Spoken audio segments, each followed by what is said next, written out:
Hi, this is Tim Byrne from Tim Byrne Almost Live. Who's our guest tonight, Al? Fiona. Oh, man, we just blew it. Oh, man. Okay. Go again. Who's it for? Ray. Ray from? Oh, fuck, I don't know. We don't know his company name. Plumbing. They do plumbing. I just know his name's Ray. Ray. We'll see you on the backside. It's a mess.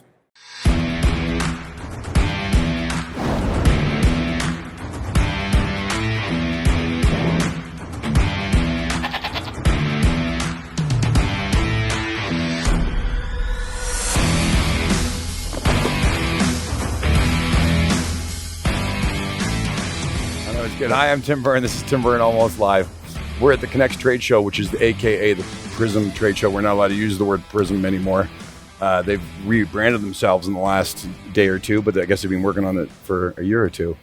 And we're in Denver, Colorado, and a really good old friend of mine. I've known you for 18 years. Yeah, quite a while. This is our 18th. This is my 18th year coming. Yeah, this is my 16th. So you were here a couple of years, and then I came in and we played golf. We played golf. Yeah, we had, and then I remember running down the hill after a golf ball, and you go, you're not as fat and chubby as I thought you were. Thank you for that. Hi, Ray. How are you? Welcome to the show. Thank you. I'm doing good. You run a plumbing company. I have plumbing, electrical, and handyman. Are you an electrician by trade? Yep. Like a master electrician? I'm a master electrician in 7 different states. You have to get a license by state? By state. Yeah, in most locations, and there's locations in the Midwest and other areas that don't require licensing. If you have a tool belt, you're now an electrician.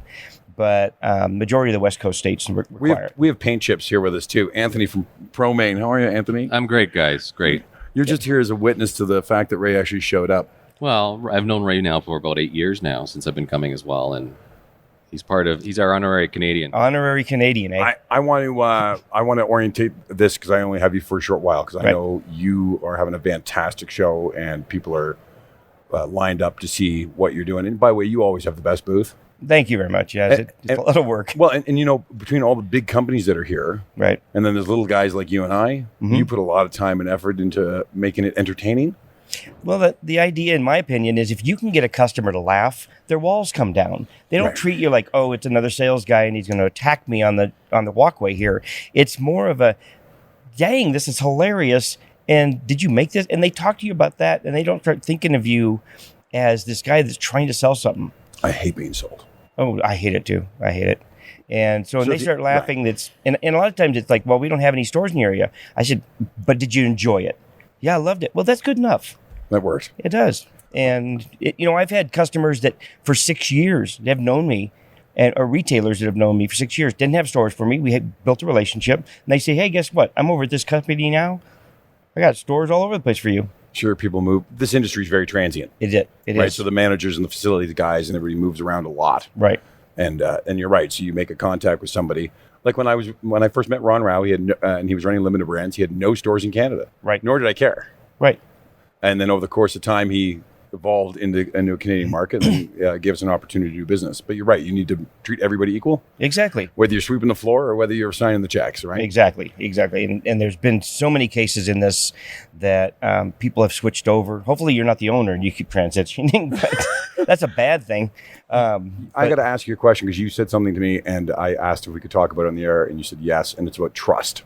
Yes. And you had, by the way, I've seen you go up and down, and like me, we've all had our moments in business where you sweat, yeah, and you don't sleep at night. That you curl up in a ball and cry. Yeah, you had a big problem this last year. I did.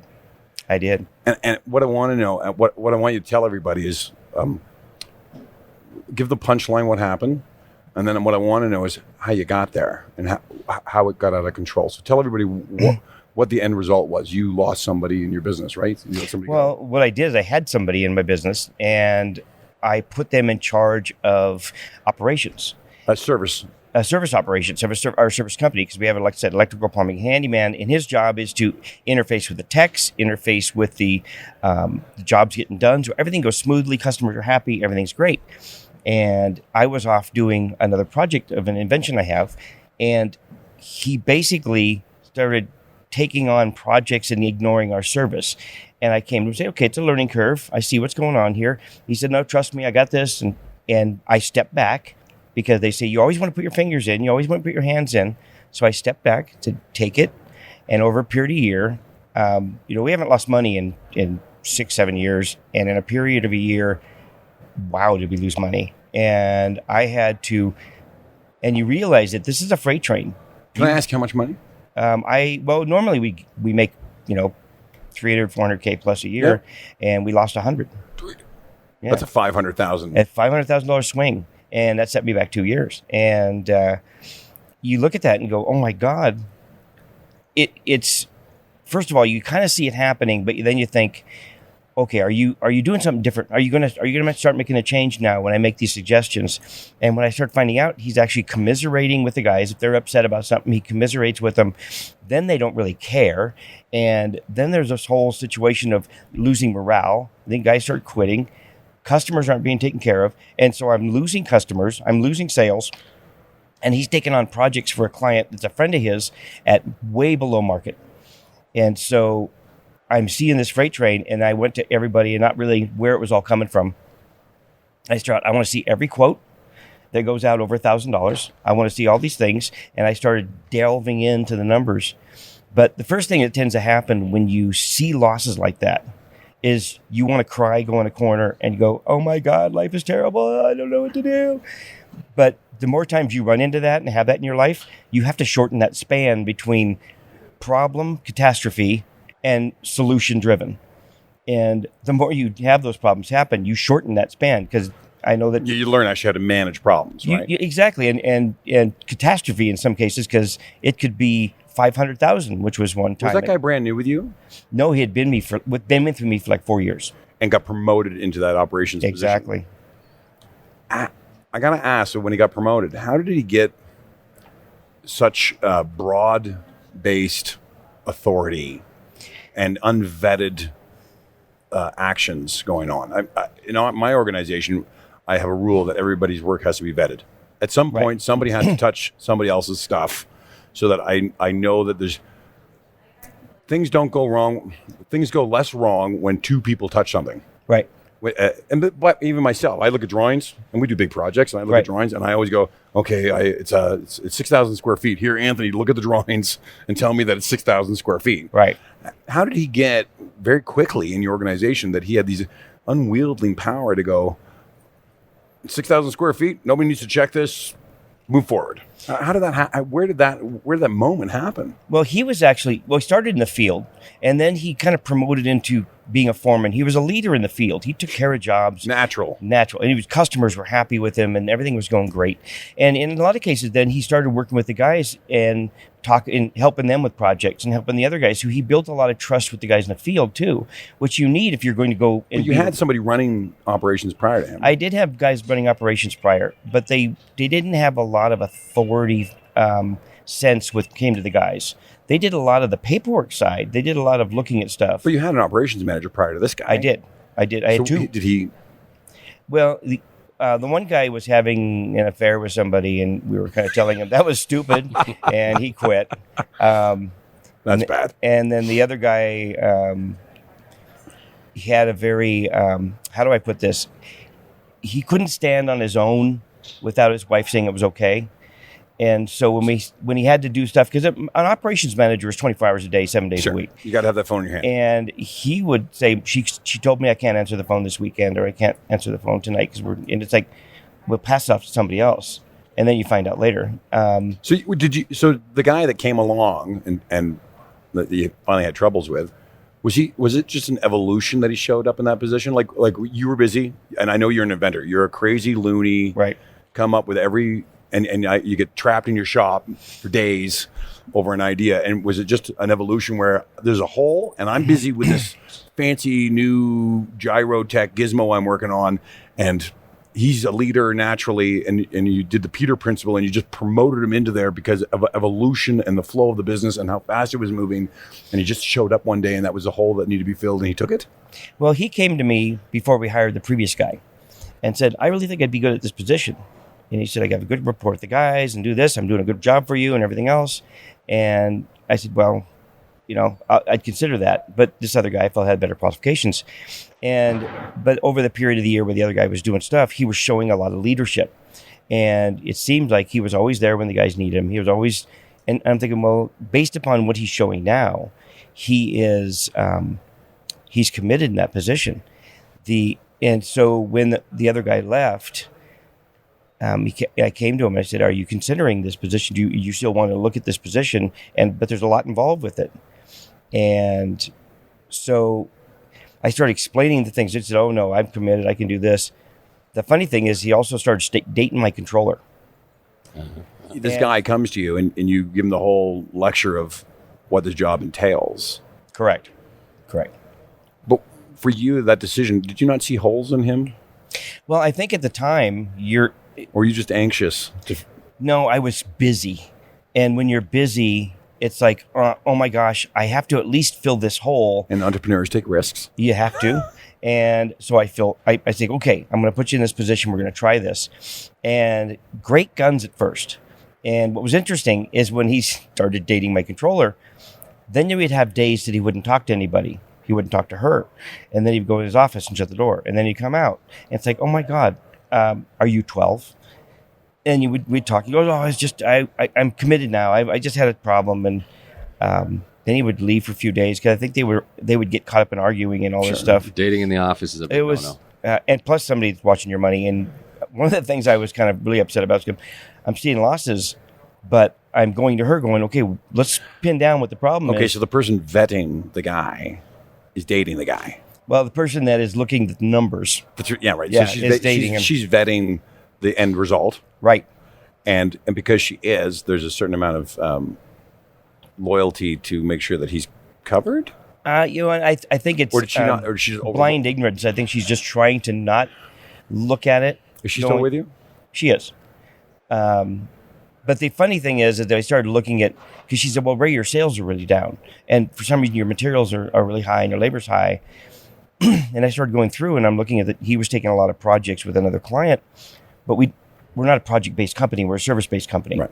And so can I ask what the definition for you is between project and service? Project would be, I'm doing a remodel for kinder care and it's $28,000. So it's a dollar value. It's dollar value and it's length of time and it's bodies. So the number of bodies that we used for that project, let's say is 6 guys. That 6 guys would have got me $60,000 in sales in service. And it got me $28,000 in a project. Right.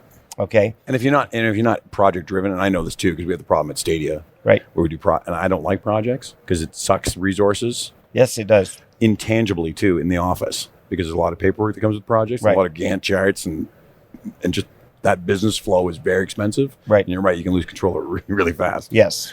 And the profit margins are so much smaller. Yeah. One big, oh crap, we forgot this, losses.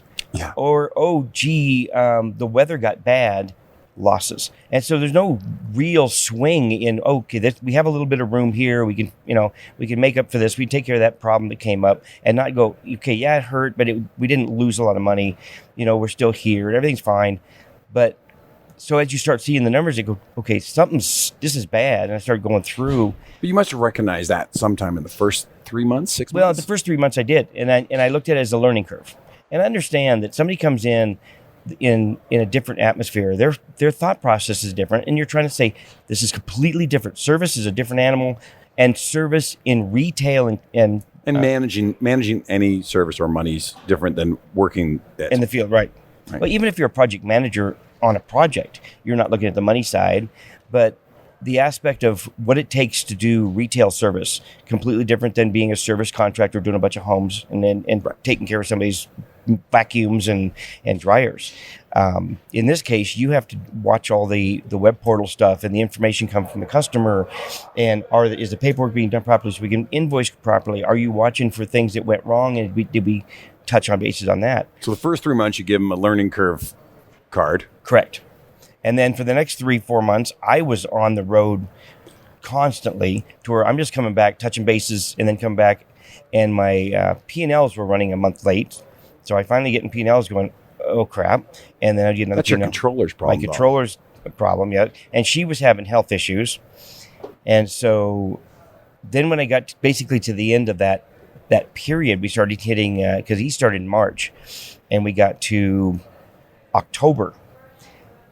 And I started seeing that the first 6 months, like, oh crap, and I haven't even got the other 2 yet. And so then I started saying, we have a problem, and it's going to happen. I'm going to start hitting everything. And so I started kind of on him to go, give me information. And the problem is, too, is when you look at and this is for all of us, in accounting, it's history. Yes. And as an entrepreneur, you live by the day and by the next month. Yes. I don't, today's done for you. Right. For me, for all of us in this room, it's done. Yep. And we're all staring at August. Right. So your accountants are handing you history. Most entrepreneurs are forward thinkers, not past. Right. So you're staring at a bunch of books, and you must have known at this moment that, shit, if it's bad right now, I know I got at least 6 weeks of this because the average work or more. Yeah. Right. I got 6 weeks of junk to get through. Right. Before I can turn it.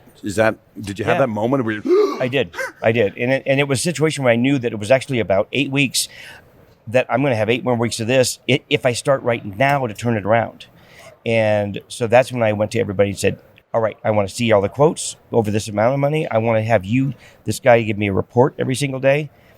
And then he started getting recluse a bit, kind of like, he'd take off and go look at jobs, and I wouldn't see him. And then I would try to talk to him. He's giving me like short answers. And you knew it was going bad. Yeah. And so, because you were defensive and a bit paranoid now. Yep.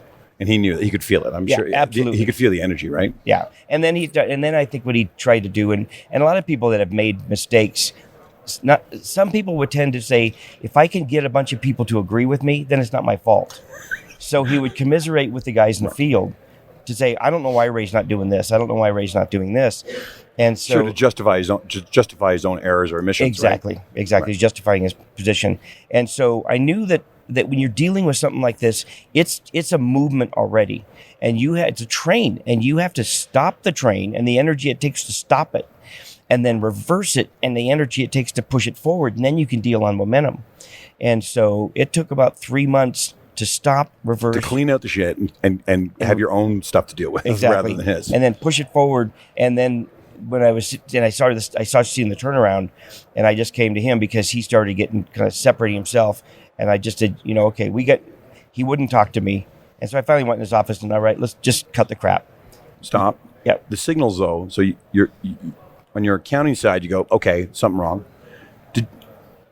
For me, my first sign is my clients.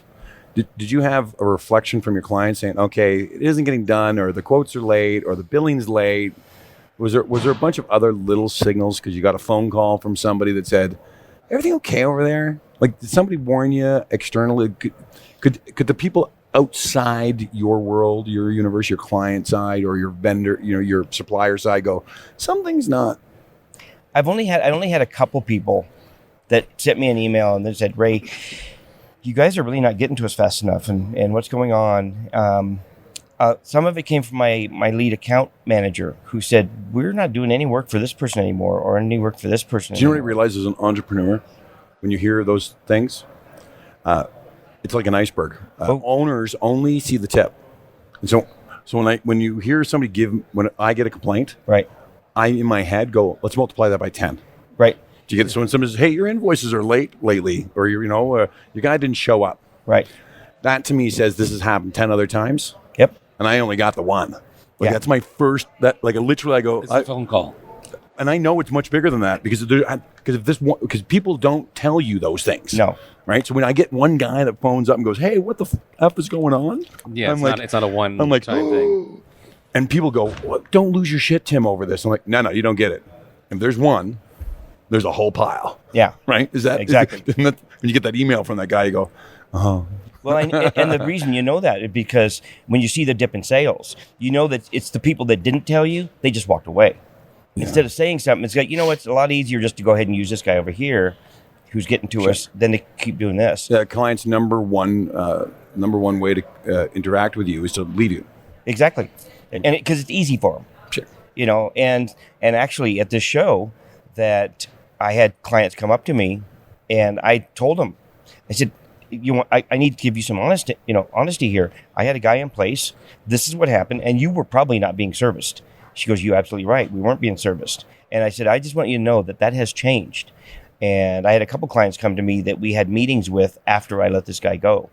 And they have said, we have seen a turnaround and things are looking good. Good for you. But it's not the first time you have a situation like this happen. It's those moments when you go home at night and you're lying in bed with your wife and you're going, It's and at 3 a.m. when you're still going, at some point I should sleep. But it's nice to finally see it. But you set yourself back, and you know that all the effort I put in the last couple of years, I got to do again. And and that's, does it jade you to trust the next guy? It's hard not to get cynical, and we have tried to help. You've been in business for how many years on your own? I've been in business on your own 25 years. This isn't the first time you've had a rogue employee. No, we've all had them. Yeah. So, do you? I mean, I've done this to myself, so I'm going to ask a rhetorical question. Right. I often say to myself, "Oh, how about again?" All right, I'm an idiot. I know better, right? Damn it! Like those are the. It's funny because when you're doing really well, take your eye off the ball, and the court goes right. But if you're doing really well, a lot of people come to you and go, "Man, you're the smartest businessman person we've ever known. You are awesome. You are great." And then it's true. Like, no, you don't understand. I'm an idiot because there's things I don't see and I got to find, and I never went to college, so it's like I've had to learn, on my own. And so there's this whole thing of going, I need to be better. The funny thing is, after I let this guy go, the attitude of my controller improved because this guy wasn't actually talking bad about the company every day to her and getting her down. And so now she was all happy in the office and everything else. So, that was a good thing. So so you're 3 months and you get yourself unwound. At what point did you realize the real dollar value effect on your business? Did you? Was one point where you're sitting in the office on a Friday night, adding it up, and you're like, "Holy!" Was there one of those moments? No, it was the good or the bad. Because the bad was, like October, November, when I see that we're into the negative for the year. I mean, like total negative for the year. And the first 3 months were great.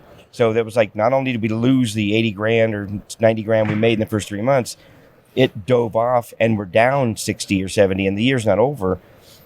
And it was, and I went to my wife and I said, if we continue on this road, and I don't even want to get her there because she will go opposite. She'll go, oh my God, we're going under. I said, you know what, we got to change things, or this is not good. And she would feel it because she wouldn't see money coming in.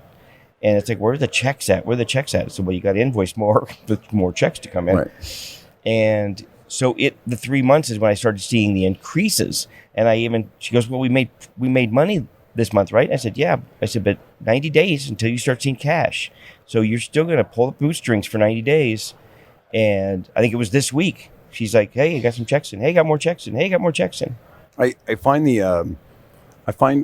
what's really hard to explain to people that don't own a business, the volatility that never leaves. Whether your business is 5, 6, 7 years old, whether it's 30 or 25, yep, that volatility and that pressure to keep your eye on the ball.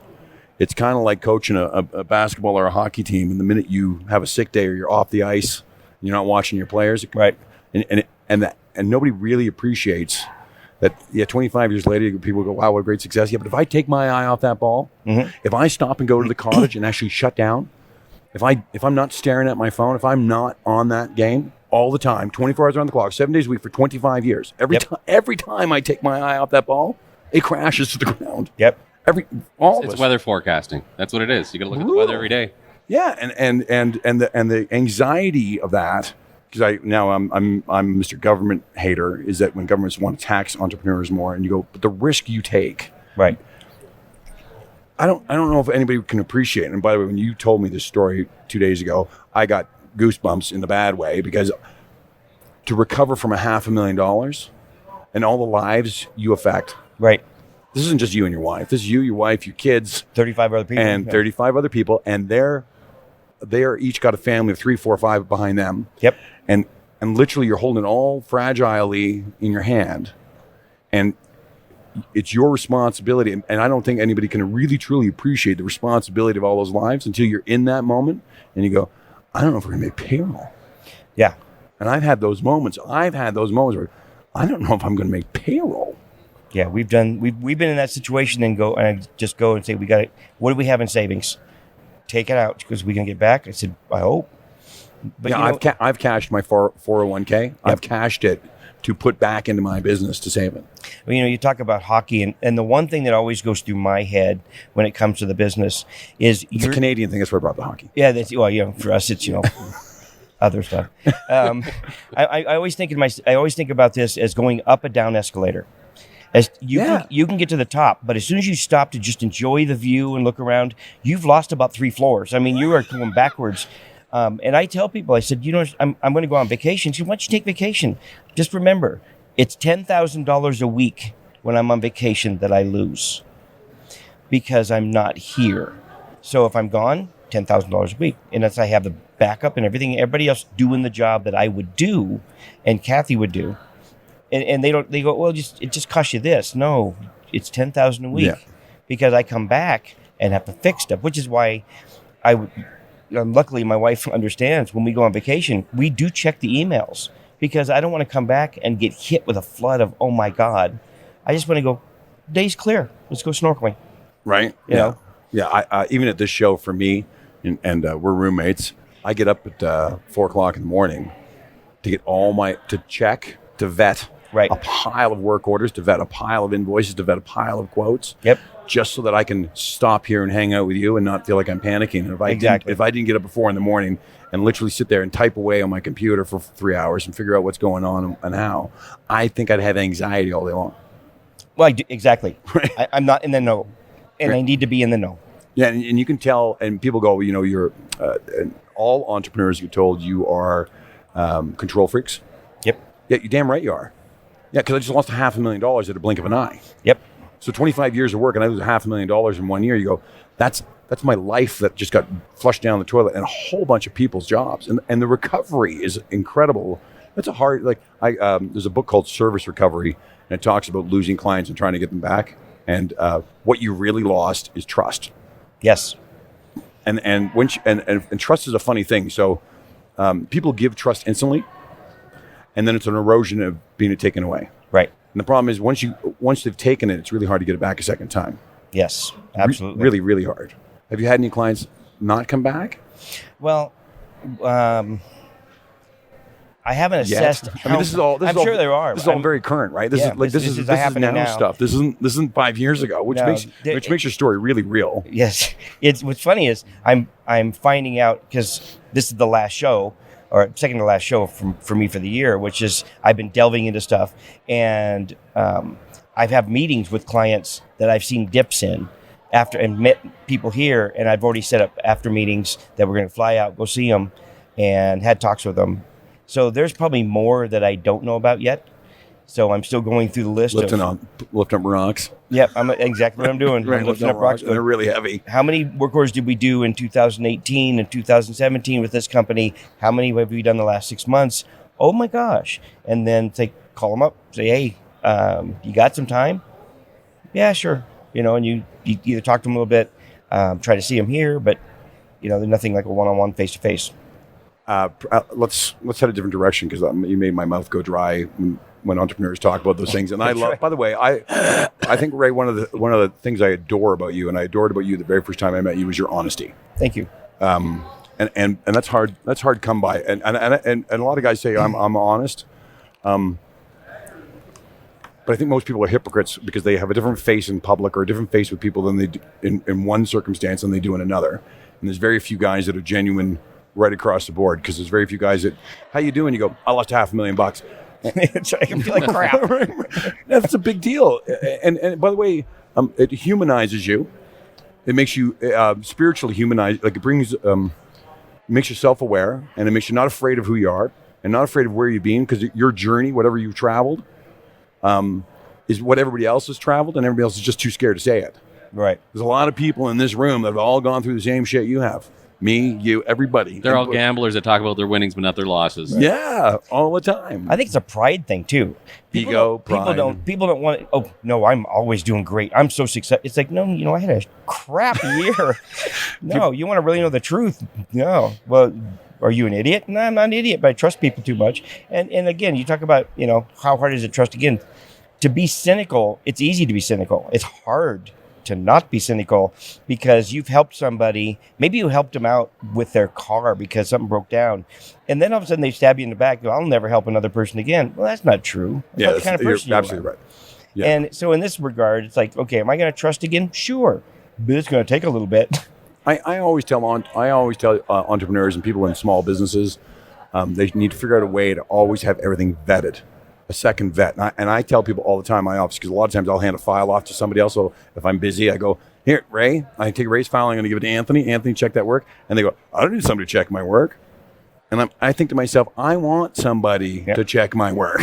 I want somebody to check the paper, check the money, check the material list. And I'm not offended when somebody does it or finds an error, because I think in business, we move really, really fast. And I would tell every entrepreneur that I ever know to put in a system in place where there's a check system, a double, two eyes on everything. Right. And never, somebody once told me, a guy named Terry Scott, who I really appreciate, was a business coach, said to me, never have you, this is going to sound funny, never have your accountant write checks. So have somebody else process and print the check. He can request it and he can say, yes, that's right. But somebody else actually executes the task, because then there's two people. You're having accountable, yeah. Two people touch, right? You have to have a two-person touch, which, by the way, is very, very expensive in business, and that's why people have incorporated more and more technology over the last 20 years, right? So that the technology can vet, right? Because it got expensive to have two people look at everything. But small business guys, you sweat equity. You gotta. That's where you end up in the middle of the night checking everything twice, right? 3 times. I think you're a phenomenal entrepreneur. I really want to thank you for coming on the show. Appreciate it. And you've been a great friend for the last 18 years, and I love your honesty, and I love your candor, and I wish you great success. Thank you very much. As you. And you deserve it. You really do. You are a good, spiritually kind person. Thank you very much. I'm Tim Byrne. This is Tim Byrne Almost Live. You will catch us on Wednesday night where it connects in Denver, Colorado. Ray, Drain Jet. As many as other things coming up. You be safe. You get home safe. And remember, stick your head above that foxhole, because you can't become a hero unless you try something new every day. Have a good night. The truth is, Ray is a rock star. I tell people they're rock stars. Ray is always willing to try new things. Ray is always willing to take a risk. Ray is always willing to trust people. Ray is always willing to stick his head above that foxhole and be a hero. I'm Tim Byrne. This is Tim Byrne Almost Live. I am your Wednesday night drive home. Can you do me a huge favor and subscribe? I only got 29 people on YouTube. Makes me feel sad, even though I have about 1,000 viewers. Come be on my show. Call me at 416-984-9045, and we will see you next Wednesday night. Take care.